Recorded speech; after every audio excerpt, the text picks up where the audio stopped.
Kan gue udah bilang, lu mau ngatain gue apa aja, gue nggak peduli. Duit halal ya kan, ngapain ngarepin duit dari orang.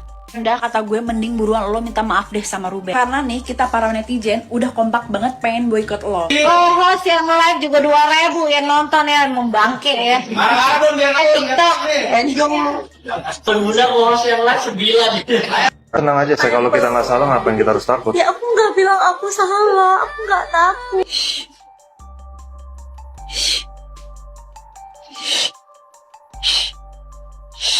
Bukankah lo itu dulunya seorang simpanan dari tanti-tanti?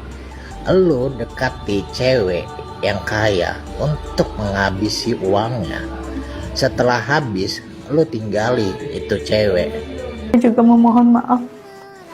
Terima kasih telah menaruh pengertian, perhatian, dan kekuatan bagi saya.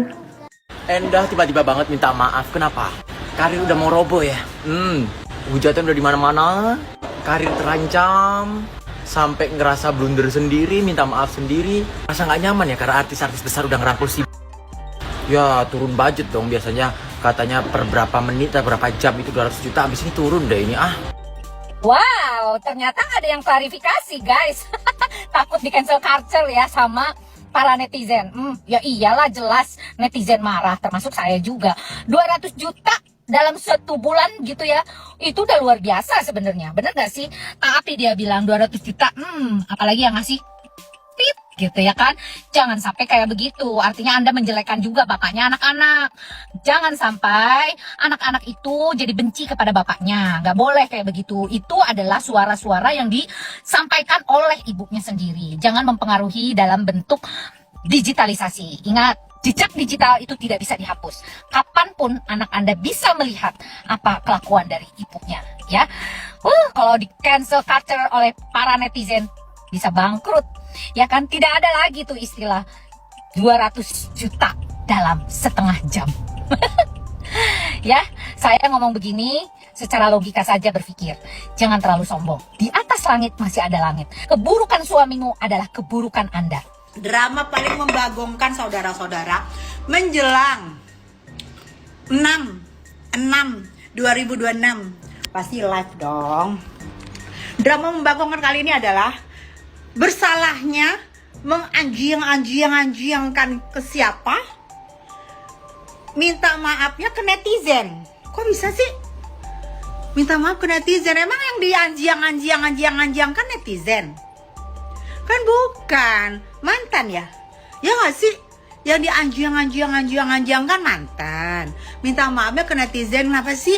Ini ada brand yang nyuruh atau memang karena ini drama queen menjelang 6/6/6/6 besok supaya tidak ada yang cancel. Endah, gak usah lu tiba-tiba pasang muka sedih terus minta maaf ke netizen. Kami netizen gak butuh tampang sedih dan minta maaf lu.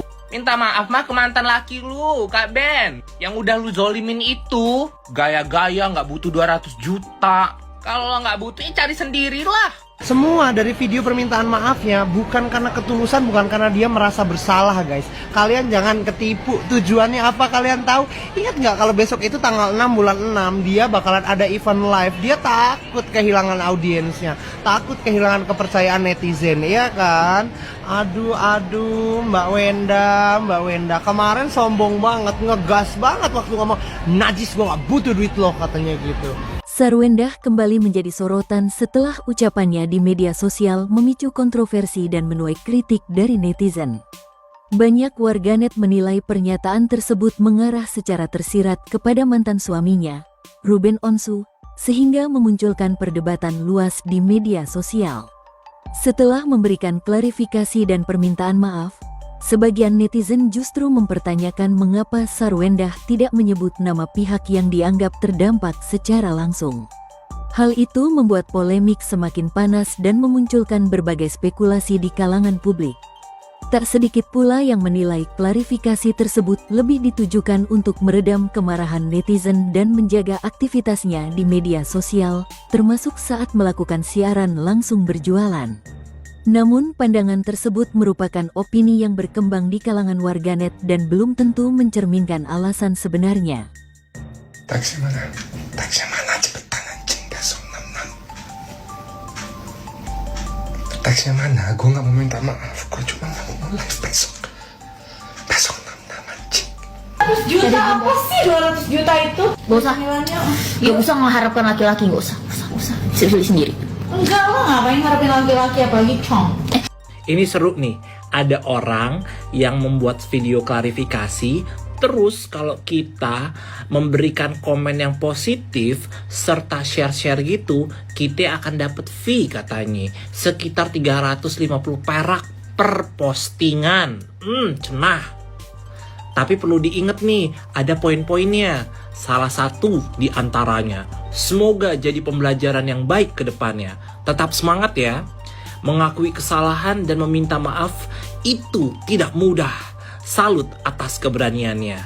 Semoga semua masalah segera selesai dan keadaan kembali membaik. Setiap orang pasti pernah melakukan kesalahan.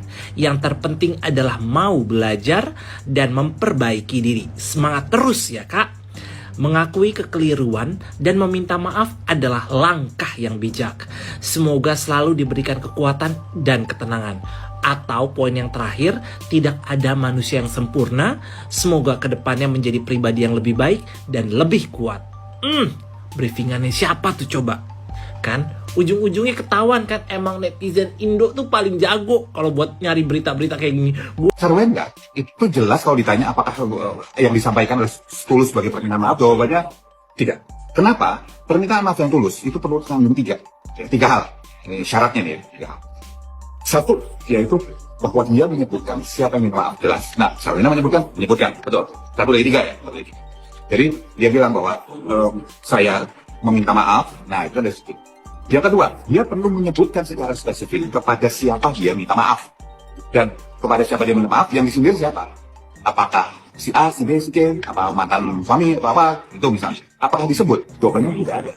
Tapi dia malah menyebutkan masyarakat Indonesia, menyebutkan misalnya keluarganya, menyebutkan anak-anaknya, menyebutkan penggemarnya. Iya, tapi dia menjadi sasaran tembakan kata-kata dia yang sifatnya kasar. Bapak dari anakmu, kamu bilang Chong? Ini namanya parental alienation. Saat kamu sibuk jelekin mantan di media sosial, kamu lagi ngerusak mental anakmu sendiri. Setelah darah anak itu dari bapaknya, kamu sebut bapaknya hina, anak bakal mikir, berarti ada hal hina di dalam diri gue. Anak jadi krisis identitas, trust issues, dan malu seumur hidup gara-gara jejak digital.